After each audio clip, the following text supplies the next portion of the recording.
Hi, hello, namaste and welcome back to Anamika's story world.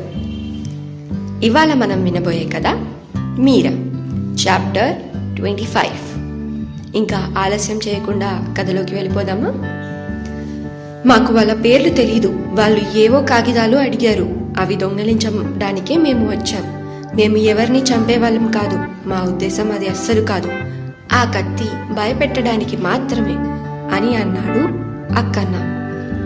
కాగితాలు అని వాళ్ళు అనగానే రాజారావు గారికి అర్థమైపోయింది వాళ్ళని అసలు ఎవరు పంపారు అని. ఆయన మెల్లిగా బంగారాజు వైపు చూశారు. బంగారాజు మొహంలో భయం, కోపం ఆయనకి స్పష్టంగా తెలుస్తుంది. చక్రవర్తి కూడా ఈ మాటలు వినగానే బంగారాజు వైపు చూశాడు.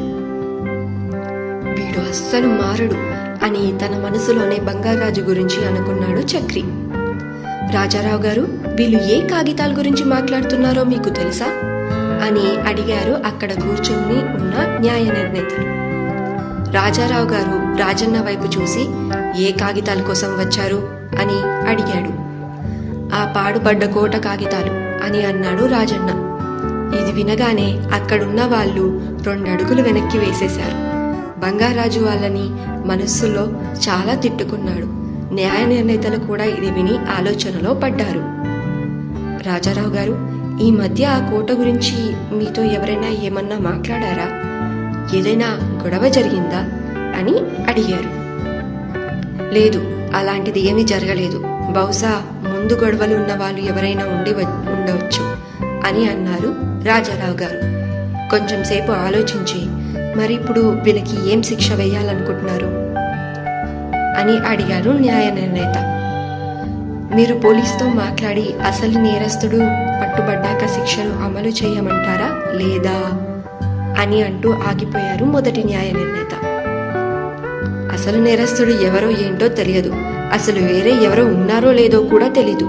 వీళ్ళే తమని తామును కాపాడుకోవడానికి ఎవరో 3వ వ్యక్తి ఉన్నారని అబద్ధం చెప్తున్నారేమో. పోలీస్ ఈ విషయం గురించి తెలుసుకోవడం మొదలు పెడితే తన పేరు ఎక్కడ బయటపడుతుందో ఏమో అని బంగారాజు భయపడి ఎలా అయినా ఆ ఇద్దరిని ఇందులో ఇరికించాలి అని ఆయన కత్తితో చంపుతాను అని బెదిరించిన వాళ్ళకి ఇలాంటి కథలు అల్లడం ఒక లెక్క అని అన్నాడు.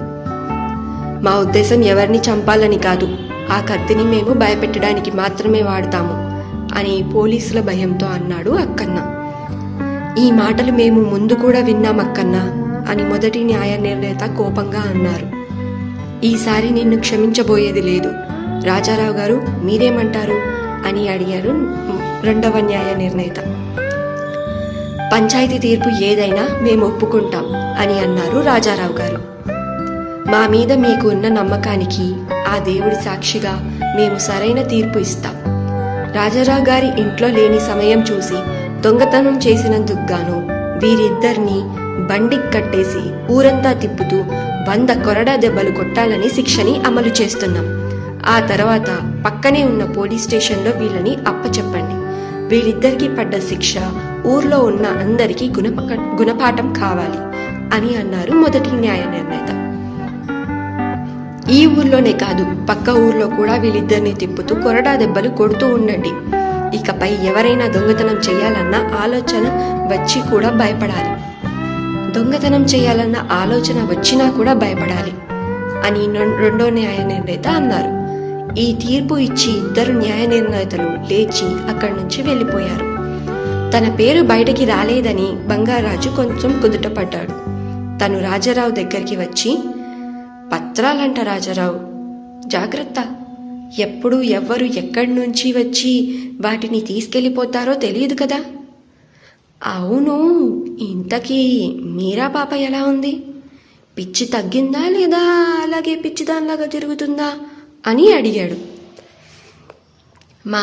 మా మీరా గురించి నువ్వు కంగారు పడాల్సిన అవసరం లేదు బంగారాజు, బయలుదేరింకా అని చక్రవర్తి గట్టిగా అన్నాడు. తన చెల్లి గురించి ఆ మాటలు అసలు వినలేకపోయాడు చక్రి. అది నా పెళ్ళామన్న విషయం మర్చిపోకు.